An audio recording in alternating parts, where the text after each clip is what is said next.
Okay, can you tell us your name and the company that you work at? So my name is Christopher Hale. I work for a protein bar manufacturer named Kai's Concepts.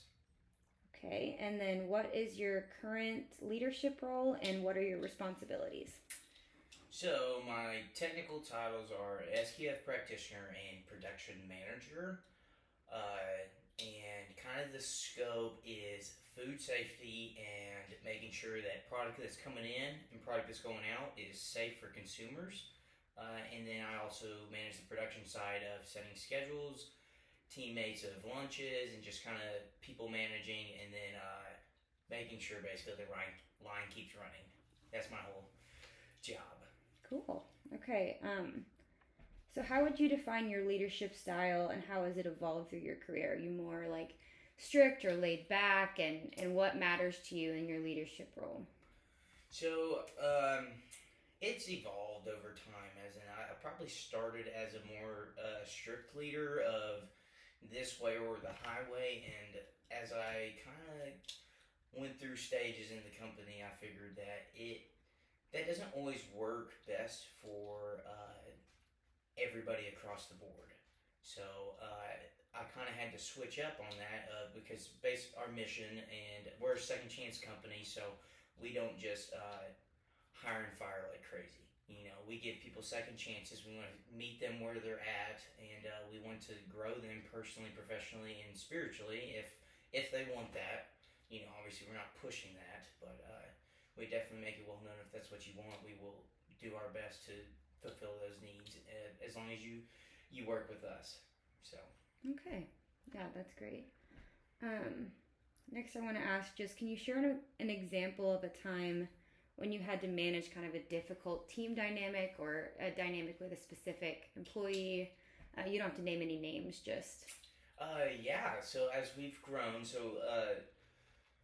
we're a small business, considering in the manufacturing world. So we do manufacturing. So a small business in manufacturing could look like 10 million bars made a year. As in, say, for a small office job, they could be doing a lot less. But it all meets the same kind of in a way, a small business wise. So repeat that question. Sorry. Yeah, no, just can you share an example of a time when you had to kind of manage a difficult Oh, dynamic? yeah, so we're actually kind of going through that now, and from what I was saying earlier to now is as we've gone through these growth steps, we've gone from like a hard thing is going to Spanish speaking individuals. So that is tough that none of us know Spanish, and we are an evolving company with standards that are constantly evolving. So it's hard to push out a spec, like a product specification of how everything's going to be done when it's constantly evolving. So we had some run-ins with miscommunication from English to Spanish, which we had some ladies from Honduras and El Salvador, and come to find out, their Spanish isn't the same either. So that was really difficult of trying to explain to the pack out team lead. At that time, she speaks one version of Spanish, and she's very educated. She's a journalist, so she understands verbiage and words very well. Some of them don't understand it quite that way, and so she was. So I thought she would be able to explain it in a way that was better, but it got really lost in translation into where we were having sit downs for hours trying to figure out what was happening. And the truth was, is we were all miscommunicating based on our language barriers, Mm. and so we ended up having to move people around. We didn't let people go, but we moved them around, and it's working a lot better. So Yeah, at our company, we tend to not fire first; we tend to move around first. So we coach them up or we coach them out. yeah, That's how we say it. that's really helpful. I was going to ask how you managed it, but that seems like a good solution. Mm-hmm. Um, so, next, I wanted to ask how do you balance sort of developing individual employees with also really growing your company and your organizational goals? You know that I honestly I haven't figured that out perfectly, but I tend to, like you said, I tend to get wrapped up working in the business instead of on the business. Mm, I should be working on the business, but sometimes you just hold on a little too tight in some areas. And the truth is if I'm not training properly, I do all the trainings in the facility. So I created the training matrix. I did all of them, and SSOPs and SOPs as well. And so just getting that to like dang it, I lost my spot. It's okay. Repeat that question again. Yeah, so just on individual employee development versus, well, in combination with developing the business. Yeah, so like I said, I work too much in the business, not on the business, but the truth is to really be able for me to get to work on the business, I need to get the people to where they need to be. And so I quite haven't figured that out yet, and that's on me as the trainer, as in, do they have the capacity to understand what I'm training them?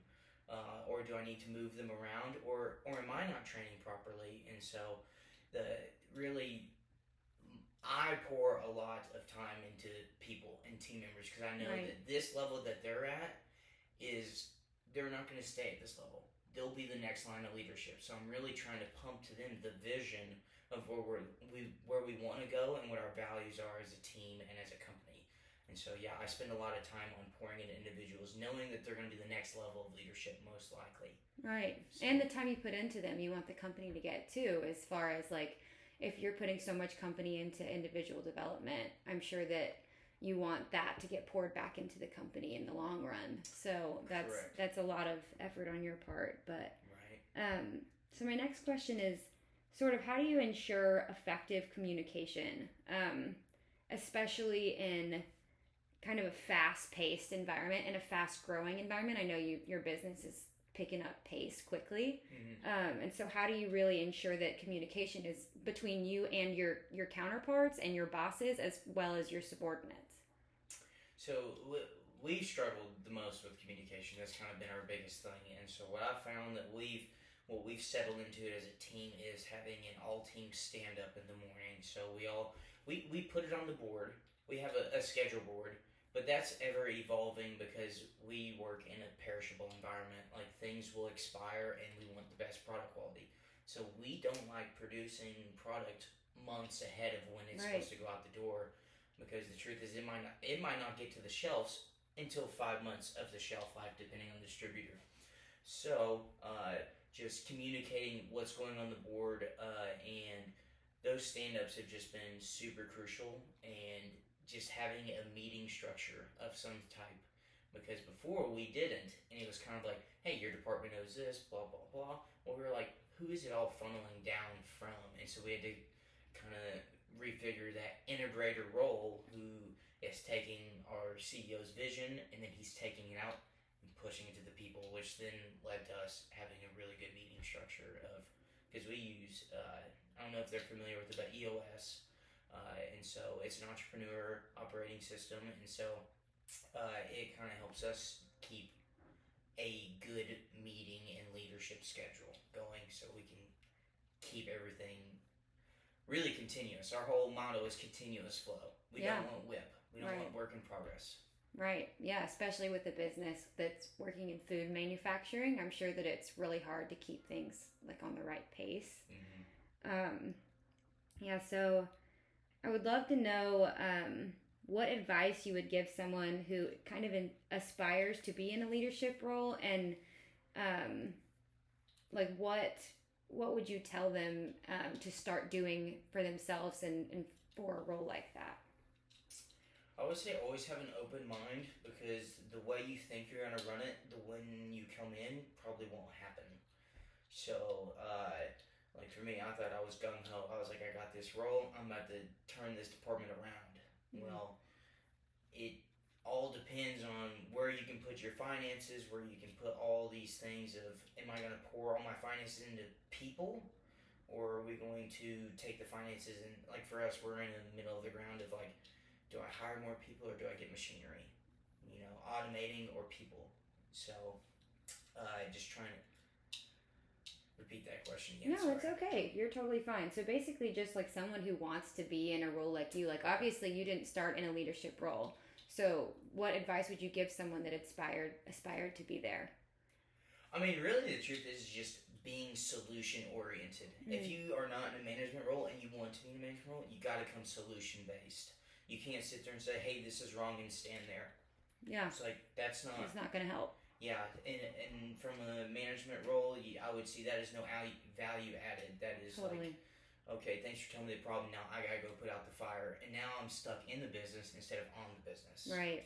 Totally. So, Okay, yeah. that's helpful. Being solution based. Yeah. Next, I just wanted to ask. We have a question about how your organization approaches diversity, equity, inclusion, and specifically, I'd like to know a little bit more about the second chance aspect of your organization. Okay. Repeat that whole question again. Excuse me. Sorry. You're good. Yeah, so just how your organization approaches diversity, equity, and inclusion, as far as being like a diverse organization and just being inclusive of the environment. And I know you spoke earlier about the second chance aspect of KAIs, and I'd love for you to share a bit about that with this question on DE&I. Yeah, and apologize, this is my uneducated version of questions. So when you say inclusion, what does that mean, inclusion? Like just being inclusive of kind of the community around you, of like different types of people from all different walks of life. That's kind of where the inclusive and diversity comes from, and equitable as far as the second chance part of your business. Yeah.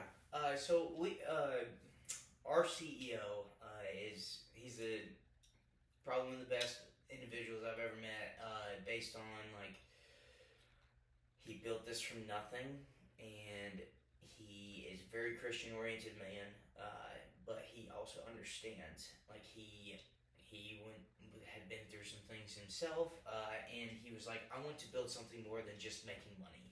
I want to actually change people's lives. So our mission as KAIs is changing lives for the better through food service and charity. And so we built a facility across the street from the biggest day shelter in Oklahoma. It's called the Homeless Alliance. And so we have a lot of individuals who are, strung out, having problems in their lives, whatever it might be. They're there for some reason, right? And so that opened our eyes of like, at that time we had a core team, but we were very small, and so we were like, let's build this and let's add more people to it. Well, over time we built something more. Those people started phasing in and out, and we were like, we gave a guy a chance who shouldn't have had a chance possibly, and we took that chance, and he turned out to be a blessing, and we were like, we love that, because he worked hard, he understood what we wanted to do, and then he was also, because he'd been in that situation, he helped us progress that mission. And I don't know exactly how Jeff came up with that mission, but we hired some people from Sober Living, like me being one of them, and I think us coming in and explaining all that, like, I think also helped change his outlook on what his mission was before we even put the mission down. So I would say it's been a blessing to be able to be a second chance company, because I get to work in people's lives more than just bottom dollar situations, and value adding of just in the dollar sense. We want to add value to all aspects of life. We don't want to stop at just dollars. The dollars is what keeps the other mission alive. So really, we're doing that piece to fuel the real mission, which is the people and building a community. Because it used to be in Haiti. Haiti had some crazy stuff happen. They shut that down, so we took that inner city, and then we were like, hey, let's push this out to here and become a second chance company. And it's helped us in finding employees who are hungry to work, and not just here because they just got to do something. So they're plugged in, ready to go. So yeah, we love it. Now that comes with its crazy circumstances as well. So it can go crazy in one of two ways. It's either going to be really bad or it could be really good. Well, that's not true. There's a middle ground too. But those are more, the middle ground people are more of an outlier than the other two. Yeah, totally. So, that's really interesting. Well, thank you for sharing. I think that's all I've got for you. So. Oh, thank you.